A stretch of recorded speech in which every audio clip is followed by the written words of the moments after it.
नमस्कार, आप सब लोगों का स्वागत है सीवाय एस्ट्रोलॉजर में। आज हम बात करेंगे शनि का ये जो राशि परिवर्तन हो रहा है मीन राशि में, इसका कर्क राशि के जो जातक हैं उनके ऊपर क्या इफेक्ट आएगा।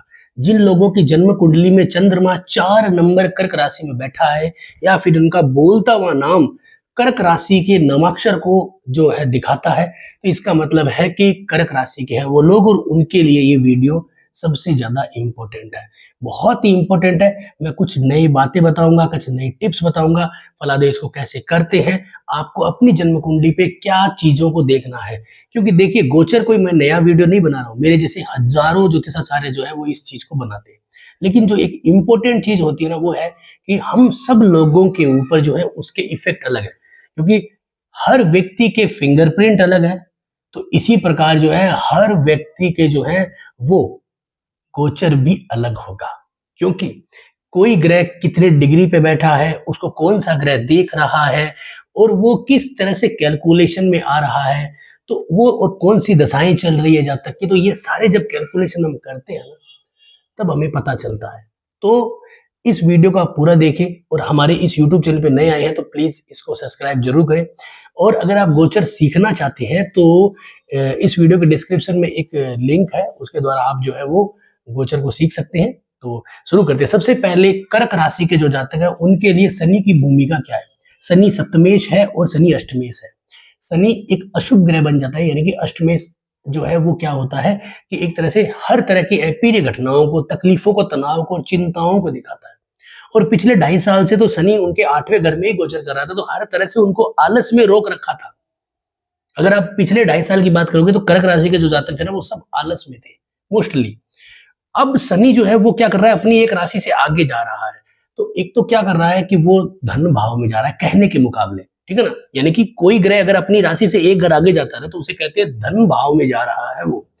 तो आपको लाभ है, कहने के लिए आपको लाभ है। लेकिन इसकी जो है मेन चीजें क्या है कि आपकी जन्म कुंडली में शनि शुभ बैठा होना चाहिए, या फिर आपको आज की डेट में शुभ ग्रह की दशा चलनी चाहिए। अगर आपको शुभ ग्रह की दशा है तो आपके ऊपर 4 चांद लग जाएंगे। और आपका जो अंतर्दशा का स्वामी है उसके रत्न आप जरूर पहने, अगर वो शुभ बैठा है तो एक तो फायदा यहाँ पे होना है। दूसरा कि शनि जो है वो गोचर करेगा आपके नवम घर के अंदर। तो नवम घर क्या है, हमारे परिवर्तन का है। हो सकता है कि इस गोचर के बाद हमारा स्थान परिवर्तन हो, हमारा काम में परिवर्तन हो जाए कि हम कोई नया काम पकड़ लें, या फिर हमारा जो है वो कोई भी तरह का काम के अंदर जो है वो स्थान के साथ प्रमोशन हो जाए, कि हम जो है वो मतलब कोई डिविजनल इंक्रीमेंट होता है, उसी तरह से हमारा पद बढ़ जाए, पदोन्नति। तो ये एक फायदा होने का योग बनाता है। तीसरी, संतान का योग बनाएगा। अगर हमारे ऊपर कोई गलत लांछन लगा हुआ है, कोई कोर्ट केस कचहरी चल रहा है, तो उसको दूर कर देगा। ये एक फायदे का योग है। और शनि जो है वो यहाँ पे एक छोटा सा अशुभ पॉइंट बनाता है कि अगर आपको अशुभ दशा या फिर अशुभ बैठा है जन्म कुंडली में, तो आपको यहाँ पे जो शनि है वो पिता को तकलीफ भी दे सकता है। यानी कि पिता जो है उनको हेल्थ इश्यूज के भी योग बनाता है। तो प्लीज आप क्या करें कि अपनी शनि जो है जन्म कुंडली का, उसका मंत्र जाप करें। जो अंतर्दशा चल रही है उसका मंत्र जाप करें। शनि यहाँ पे जो है वो 3 नक्षत्रों में चलेगा।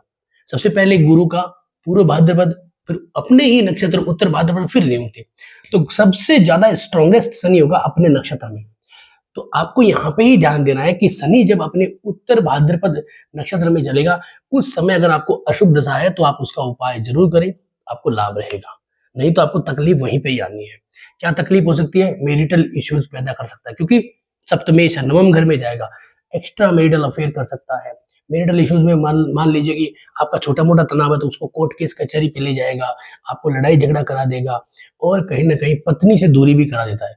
एक इसमें एक फायदे का योग भी बनता है कि अगर आपको नौकरी के हिसाब से पत्नी से दूर जाने का योग बनता है तो आप जाइए, आपके लिए लाभ का योग है।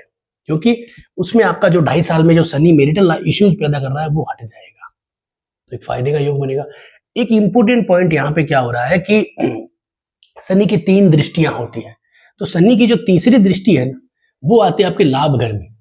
तो इसका मतलब है कि कोई भी काम आप जो करना चाहते हो, जहां से आप चाहते हो कि यार ये काम मुझे लाभ दे देगा, लेकिन आप हिचकिचाते हो, डरते हो कि नहीं यार कुछ नुकसान हो जाए तो नुकसान है, अब आपको डरने की जरूरत नहीं है क्योंकि वो लाभ घर पे है। अब आपका जो प्लान है ना, अगर वो जमीनी हकीकत से जुड़ा हुआ है, ऐसा नहीं है कि आप ये सोचो कि भाई मैं जुए सट्टे के अंदर 1000 रुपए लगाऊं 1 लाख कमा लूं, या मैं कोई आजकल जैसे चलता है ना ये ड्रीम इलेवन या ऐसे इनमें कोई बहुत बड़ा लॉटरी जीतो, वो नहीं है। एक जनरल प्रेडिक्शन कि आपने इतना रुपए लगाया और आपको पता है, आपको नॉलेज है, तो आपको वो लाभ जरूर होगा क्योंकि शनि की तीसरी दृष्टि लाभ स्थान पे है, तो आपको कॉन्फिडेंस देगी।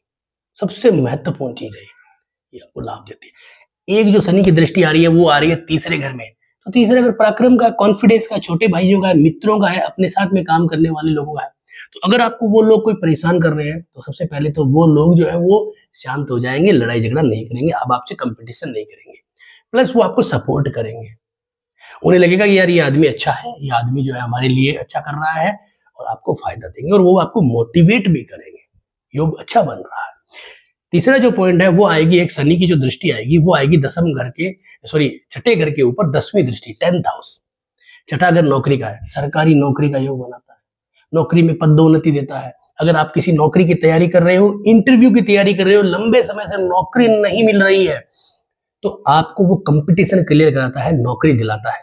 और दूसरा कि अगर आपका कोई तलाक जैसा कोई मैटर चल रहा है जिसमें तलाक नहीं हो पा रहा है, तो वो भी सॉल्व करता है और वहां पे भी आपको तलाक में विजय प्राप्त करवाता है। एक कर्ज मुक्ति, शनि अगर जन्म कुंडली में अच्छा है ना, और आपका तारा अच्छी है, और आपने देखा कि भाई मेरी दशा भी अच्छी है ना, ये कैलकुलेशन कुछ करने पड़ते हैं, तो आपका ये शनि की जो दृष्टि आ रही है ना छठे घर पे, कर्ज मुक्ति भी कराएगी, क्योंकि लाभ घर पे दृष्टि है तो लाभ देगी, लाभ देगी तो पैसा आएगा, सीधी सी बात है। तो पैसा आएगा तो हम क्या करेंगे, उसको हम यही सोचते हैं कि भाई ये कर्जा है ना वो उतार दे पहले। तो सबसे ज्यादा यहाँ पे काम आने वाली चीज ये कि हम कर्जा उतारेंगे, और आपको कर्जा ही उतारना है तो हमें क्या मिलेगा, यहाँ पे सबसे ज्यादा लाभ है।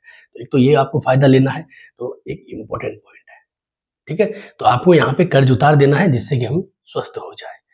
एक छोटी मोटी जो बीमारियां हैं वो जरूर देगा, छठे घर पे दृष्टि डालता है शनि, थोड़ा सा दुख संताप और बीमारियों करके छोटी मोटी हेल्थ इश्यूज तो देता है शनि। तो ये सारी जो है परिणाम आप शनि देने वाला है। तो अब हमें उपाय क्या करना चाहिए, देखिए सबसे पहले तो अपनी जन्म कुंडली को किसी भी प्रशिक्षित व्यक्ति से फलादेश तो कराना चाहिए इस 2.5 साल के लिए। यही नहीं है कि आप जो है यूट्यूब पे इन पे देख के इसको छोड़ दे और बस ये आंकड़ा लगा ले, क्योंकि देखो कोई भी ग्रह जो है ना वो रिजल्ट तभी देता है तब आपकी जो है वो क्या होता है कि जन्म कुंडली उस रिजल्ट को लेने के लिए तैयार होती है। समझ रहे हो बात को? तो उसी प्रकार आपको पहले कुंडली दिखाएं और कुंडली में दशा अंतरदशा को देखें कि ये 2.5 साल कैसा है।